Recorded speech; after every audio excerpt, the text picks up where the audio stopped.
Welcome to V999 news. గుజరాత్లోని అహ్మదాబాద్లోని జరిగిన విమాన ప్రమాదంపై సమగ్రత దర్యాప్తు చేయాలని కేఏ పాల్ డిమాండ్ చేశారు. విశాఖ నుంచి ఆయన ఒక వీడియోను విడుదల చేశారు. ప్రమాదంలో కుట్రకోణం దాగి ఉందా అనే అంశంపై కూడా దర్యాప్తు చేపట్టాలన్నారు. ఇప్పుడే అహ్మదాబాద్ గుజరాత్ నుండి లండన్ వెళ్లడానికి ఎయిర్ ఇండియా ఫ్లైట్ 171 టేకాఫ్ చేసిన 9 నిమిషాల్లోనే కూలిపోయింది. వెంటనే స్మోక్స్ 242 మంది ప్యాసింజర్లు, అందులో 7 పోర్చుగీస్ ప్యాసింజర్స్, 53 బ్రిటిష్ సిటిజన్స్, ఒక కెనేడియన్, మన భారతీయులు 169 మంది చనిపోయారని న్యూస్. అసలు మరి ఫ్లైట్ క్రూ కూడా చనిపోయారు కదా, ఎక్కడ సెక్యూరిటీ ల్యాప్స్ అయింది? నాకేమనిపిస్తుందంటే ఇది టెర్రరిస్ట్ అటాక్ అని. 91 నుంచి నా సొంత ఫ్లైట్లు నాకున్నాయి. ప్రపంచం అంతా తిరిగాను. 40 సంవత్సరాలు అనుభవం ఉంది. ప్రపంచం తిరిగింది. ఏమవుతుంది? ఎక్స్ట్రీమిస్ట్ ఎందుకు ఇది చేస్తున్నారు? ఒక్కసారి ఆలోచించాలా.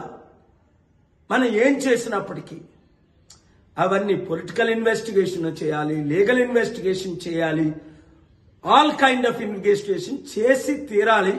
కల్ప్రిట్స్ ను పట్టుకోవాలి. ఎందుకంటే 650 మీటర్లు అంటున్నారు. అంటే ఒకవేళ చెకింగ్ బ్యాగులు కాకుండా బ్యాగేజ్ ప్యాక్ చేసి పంపిస్తారే ముందే, చెక్డ్ బ్యాగేజెస్ అని, అందులో ఏమైనా బాంబులు పెట్టి 500-600 మీటర్లకు వెళ్ళగానే ఇక్కడ ఏమైనా రిమోట్ కంట్రోల్తో నొక్కారా? అదొక పాసిబిలిటీ. లేదా ప్యాసింజరే రిమోట్ కంట్రోల్ పెట్టుకొని లోపలికి ప్రయాణం చేశాడా?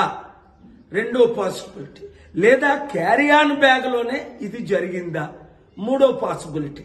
లేదా ఎయిర్ ఇండియా ఫ్లైట్లోనే మన మూవీలో చూసినట్టు ఏమైనా ఫిక్స్ చేశారా ముందే? నాలుగో పాసిబిలిటీ. ఇదైతే న్యాచురల్ యాక్సిడెంట్ గా నాకు అనిపించట్లేదు. నేను ఇన్వెస్టిగేషన్ ఆఫీసర్ కాదు.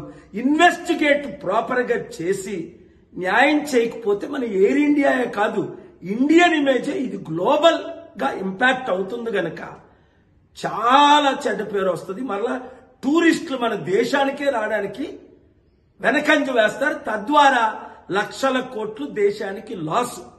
అందుకే నేను ఇచ్చిన సలహాలు తీసుకుంటే ప్రపంచం అంతా తీసుకుంటారు, మన దేశస్తులు తీసుకోరు. ఇవన్నీ జరగకుండా ఉండాలి అంటే ఏం చేయాలో ప్రపంచంలో నాకున్న అనుభవం ఇంకొకరికి లేదు కదా. నా అనుభవాన్ని ఎందుకు షేర్ చేసుకోకూడదు? అందుకనే ప్రపంచ శాంతి సభలు మన మే 24ని సికింద్రాబాద్ లో, లాస్ట్ వీక్ అమెరికాలో, అంతకు ముందు వీక్ టర్కీలో ఎందుకు పెడుతున్నాను? శాంతి ఉంటేనే సమాజానికి క్షేమం, అభివృద్ధి. ఈ వీడియో ప్రతి ఒక్కరికి షేర్ చేయండి. శాంతిగా బ్రతుకుదాం. హిందూ, ముస్లిం, క్రిస్టియన్ ఈ కల్లోల గొడవలు మనకొద్దు. మనం అందరం భారతీయులు, వరల్డ్ సిటిజన్స్ అందరూ. Let us live in peace. Thank you very much.